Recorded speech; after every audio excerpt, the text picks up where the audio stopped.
En nuestro país se determinaron noticias verosímiles en abusos con mayores y menores de edad en contra de los sacerdotes Cristian Prech y Alfredo Zoiza Piñeiro, a la vez que en México un obispo argentino fue fotografiado con una mujer. Queremos conversar sobre estos episodios en la Iglesia y para eso está con nosotros el sociólogo de la Universidad de Santiago, Cristian Parker. Señor Parker, muy buenas tardes. Gracias por venir a los estudios de CNN.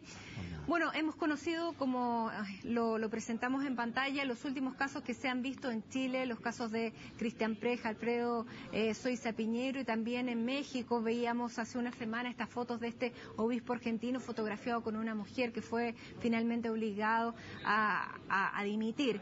Así es. ¿Cómo afectan en particular estas situaciones a la Iglesia y a los creyentes, que probablemente sean dos cosas que van en carriles paralelos? Yo creo que por una parte a los creyentes los dejo un poco perplejos, ¿no? Porque se trata de figuras de autoridad eclesiástica que han tenido un reconocimiento público y figuración pública, como el caso de un obispo en Argentina o el caso de los padres Prech y Zoiza Piñeiro en Chile. Y por lo tanto hay como una perplejidad en el sentido de decir hasta qué punto será verdad, no será verdad, y si acaso es verdad, qué terrible que este tipo de autoridades y de líderes estén en estas situaciones.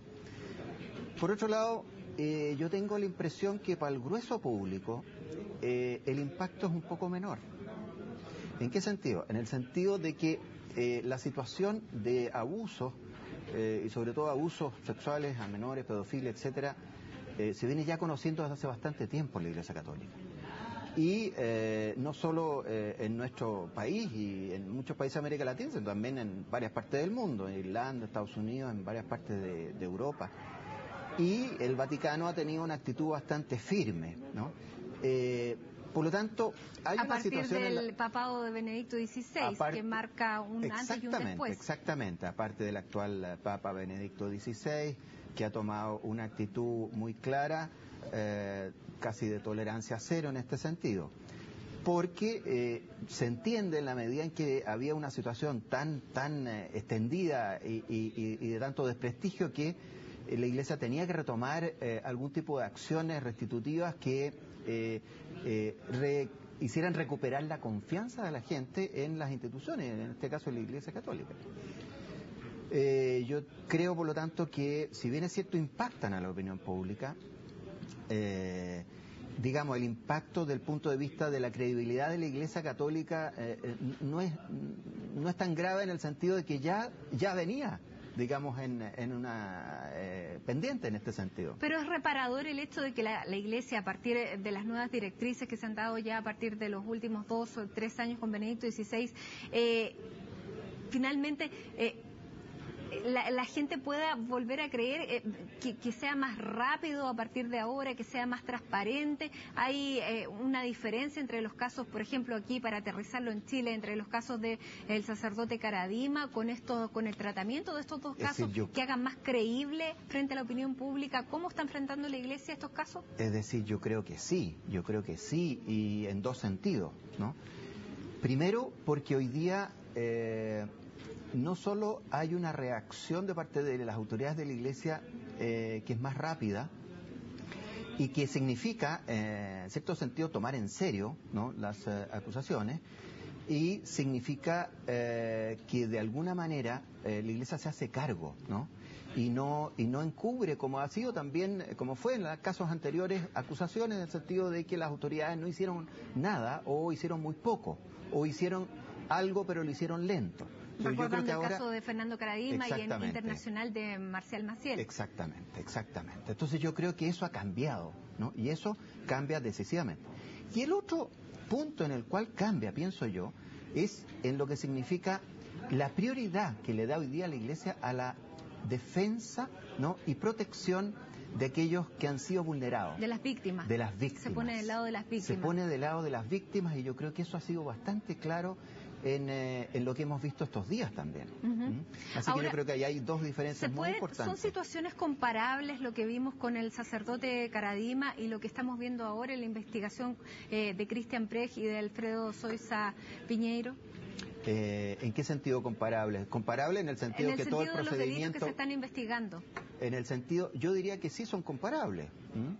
Ahora, en el sentido de los procedimientos también, o sea, los procedimientos establecidos por el derecho canónico y todo lo que significa tanto las investigaciones que se hacen en la diócesis como que después se hacen a nivel del Vaticano, ¿no es cierto? ¿Cuán grave es que el caso que se investiga, digamos, el derecho canónico en el Arzobispado de Santiago, decida presentar finalmente estos resultados a la Congregación de la Doctrina de la Fe en el Vaticano?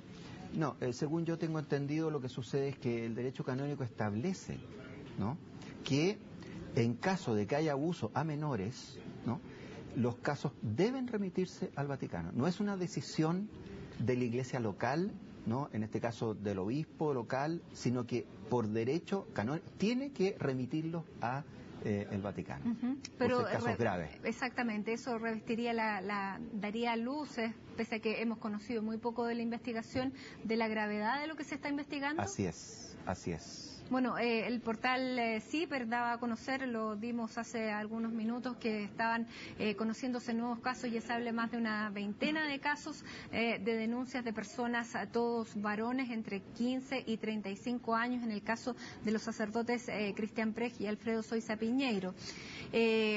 ¿Usted cree que la trayectoria de estos sacerdotes que tienen una cercanía mucho mayor con la gente va a hacer que este caso tenga otros ribetes del que conocimos el año pasado, por ejemplo?